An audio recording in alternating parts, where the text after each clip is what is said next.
It's normal as you're rerunning problems that your solutions might get stale. You can't come up with anything new. And maybe even your process isn't improving very much. That's okay, it's normal.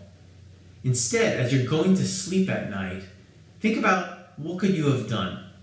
What would you do differently next time? Chat with your teammates in the morning or at your next meeting and ask your coach, we'd like to try this problem again. Coach, I highly encourage you to take the same hands-on problem and run it multiple times in a row, even 3, 4, 5 times in a row. They're going to get really annoyed with you and it's going to be tedious. But it's going to let you highlight many things. The creativity of the solution, how much risk they're taking, a focus on process, on efficient time management, roles and responsibilities.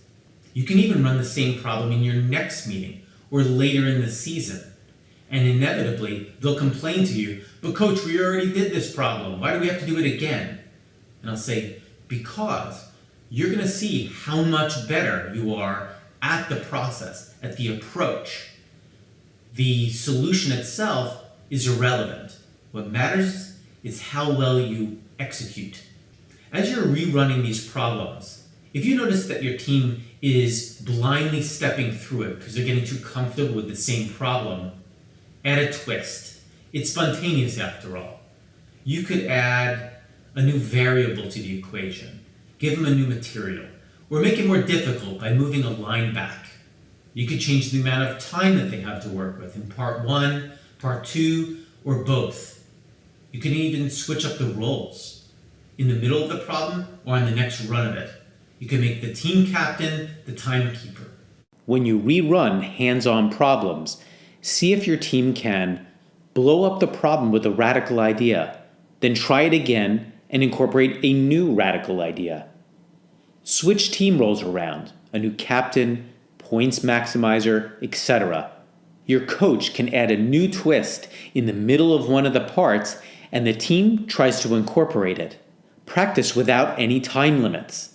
See the best that you can do, focusing on process, creativity, risk-taking, testing, and efficient building. Then, rerun it again and give yourself less time to accomplish each part. When you rerun verbal and verbal hands-on, see if you can use up all available answer slots. You can then add or subtract the maximum number of answers. Achieve a better ratio of creative to common answers. Perform more. Act out all of your answers. Have more answers involve multiple team members where they are reacting. Work in a story, even when it's not part of the problem. If you ran a problem in sequence going around the group, now run it in random order, using a die, or coach can just point randomly, making sure to choose team members to go multiple times in a row. Try to reduce the number of duplicate or really similar answers.